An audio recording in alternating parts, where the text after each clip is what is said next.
Alors, double news, Aston Martin qui révèle sa date pour la MR25, la F1, et une petite actu concernant le WEC, l'endurance. Ils ont aussi révélé leur voiture, du coup. Le tournage du shakedown de la nouvelle voiture d'Alonso et Stroll aura lieu le lendemain, le 24 février, donc. Elle sera révélée le 23, la voiture 2025. Donc le lendemain, shakedown, le 26, les essais de pré-saison de Formule 1. Pareil, hein, c'est tard eux aussi, là.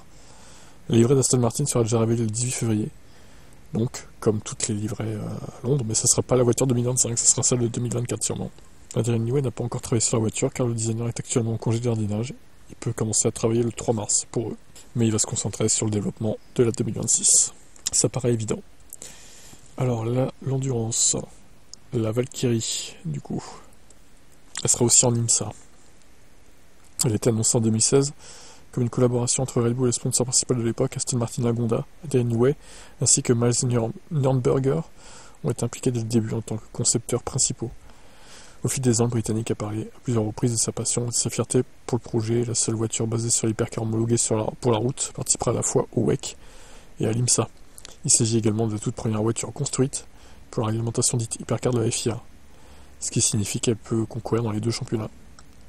Un moment de fierté pour Aston Martin, revenir à la lutte pour les honneurs généraux aux 24 heures du Mans existe au cœur de nos valeurs et marque une étape importante dans l'héritage de la course automobile en tant que seul hypercar né de la route à se battre au sommet des courses de voitures de sport à la fois dans les WEC et l'IMSA. La Valkyrie est l'incarnation de notre éthique sportive durable, celle qui définit la marque depuis plus d'un siècle.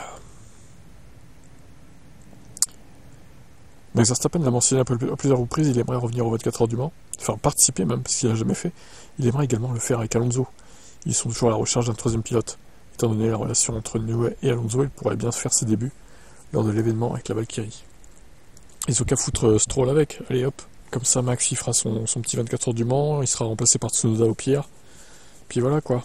Non, en plus ils peuvent parce qu'il n'y a pas de course de F1 en même temps, il me semble, cette année, donc ils pourraient très bien le faire s'ils voulaient.